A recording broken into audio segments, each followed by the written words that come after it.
Okay, let's get right into today's explainer, where we are unpacking a really fascinating and highly urgent piece of source material called Archangel Michael's Final Warning, Breaking the Family Cycle. This is a spiritual message that promises some incredibly deep healing and profound answers. If you've been seeking clarity about your past life struggles, wondering why certain painful patterns just keep repeating themselves in your family, we're going to dive straight into the hidden spiritual mechanics this text claims are behind all of those experiences. So the source material actually kicks things off by hitting you right in the chest. It validates a very real, very raw pain. It speaks directly to anyone who has endured unexplained delays and this profound sense of isolation, asking an incredibly blunt question. Why did you feel so totally alone when you begged for help? It's basically telling the viewer, hey, your pain hasn't gone unnoticed, and it leans right into those raw feelings rather than just brushing past them. But here's where it gets really interesting, because the text immediately reframes that pain. It says there was a reason for your unanswered prayers, your silent tears, and your sudden heartbreaks. It's telling you that those moments of absolute heartbreak, they weren't just random bad luck. They were actually part of a much larger, unseen spiritual alignment that was building toward this exact moment of revelation. Now, to grasp the sheer urgency of this message, we have to talk about something the text calls the veil. This is described as the spiritual barrier that separates the living from the departed. And the claim here is that a deceased loved one, someone who knows the absolute truth about your struggles, is frantically pressing against this barrier tonight, totally desperate to deliver a message that is going to completely alter your future. And the stakes here? They are sky high. Archangel Michael is vividly depicted standing guard with a literal flaming sword. The text says he is actively holding back time itself and shielding you from any worldly distractions. Essentially, heaven is pulling out all the stops to make absolutely sure you finally hear this hidden truth. What's wild is how the source grounds this deeply mystical experience in very physical sensations. It asks if you've experienced things like sudden whispers, the feeling of being watched, a racing heart, strange scents in your room, or sudden chills at midnight.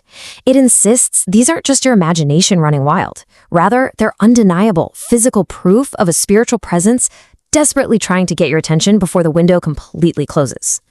All of this builds some incredible psychological tension. The text places us in this extremely fleeting, narrow window of mercy. It literally describes having just a 30-second window left. So you're caught right between a painful past filled with those unanswered prayers and a very fragile future. It says your actions in this exact present moment will dictate whether doors slam shut forever or if your blessings are about to wildly multiply. Now, take a breath. Because while sudden revelations, flaming swords, and urgent warnings from the beyond might sound pretty frightening, the text offers a deep reassurance. It promises heaven doesn't show up to destroy, heaven shows to heal. The idea is that even if the truth hurts like fire, it's designed entirely to clean you up like rain. It's a massive, powerful promise about finally overcoming those perceived family curses. This is a total paradigm shift for anyone seeking clarity on past hardships. Think about it. What felt like being cursed, abandoned, or punished by the universe was, according to this text, actually a shield. You were being preserved. You were being actively redirected away from unseen traps and spiritual battles that you simply were not equipped to fight at the time. So, what exactly were you being protected from? Well, the departed loved one claims they've witnessed some serious hidden betrayals from the other side. They say, I saw the hands that pretended to feed you, but secretly poisoned your steps. Meaning people in your own inner circle were secretly plotting your downfall out of jealousy. Your lack of progress wasn't a personal failure at all. It was the direct result of these hidden spiritual and interpersonal attacks. And why were you specifically targeted this way? Instead of feeling unworthy, the message flips the script and says your destiny is incredibly valuable. You were chosen.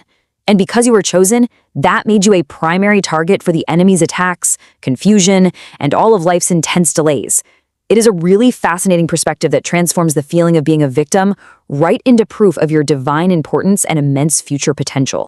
Which brings us right to the core promise of the whole text, the breaking of the family cycle. For those of you who have analyzed your family's history, a family cycle is defined here as an inherited burden, a recurring generational curse or pattern of hardship that just seems to loop endlessly. The incredibly bold claim here is that this inherited cycle of pain can be permanently shattered tonight, and it ends with you. But, and this is a big but, achieving this breakthrough is not a passive spectator sport. The text outlines some very strict spiritual mechanics. To break these curses, you have to stay and listen. You have to receive the painful truth about your past, and most importantly, you must perform tangible acts of alignment to demonstrate your obedience to heaven. And what do these acts look like? Well, this is where the message takes a totally modern twist. These steps manifest as highly specific digital acts of faith. We're talking typing amen in the comments, subscribing to the channel so angels can supposedly reach you faster, sharing the message with 3 people, and donating via a pinned link. It's fascinating how it frames engaging with digital metrics and algorithms as the literal trigger needed to activate God's prophetic alignment in your life. On top of subscribing and donating, you are instructed to type very specific affirmations into the comments. Phrases like, "My blessings are released," "I receive heaven's protection," and "My restoration begins now." Actually, writing out these declarations is framed as a critical spiritual anchor, a way of sealing the breakthrough and making the spiritual promise a physical reality. The financial donation aspect is heavily spiritualized too. The text claims every seed you plant turns into oil for your destiny, fire for your calling, and safety for your family. So it's not framed as simply supporting a content creator, it's presented as a living promise and a divine mission. The idea is that your donation literally multiplies your blessings, protects your family line, and directly funds the salvation of lost souls. Then, as we hit the absolute climax of the message, the tone whips right back to extreme urgency. The text warns that this is mercy stretched to its final edge. It states that God will not beg, and heaven only knocks so many times. If this final warning is ignored, the protective shield over your destiny vanishes, the door closes forever, and heaven will remain permanently silent regarding your future. Which leaves us staring down one heck of an ultimatum.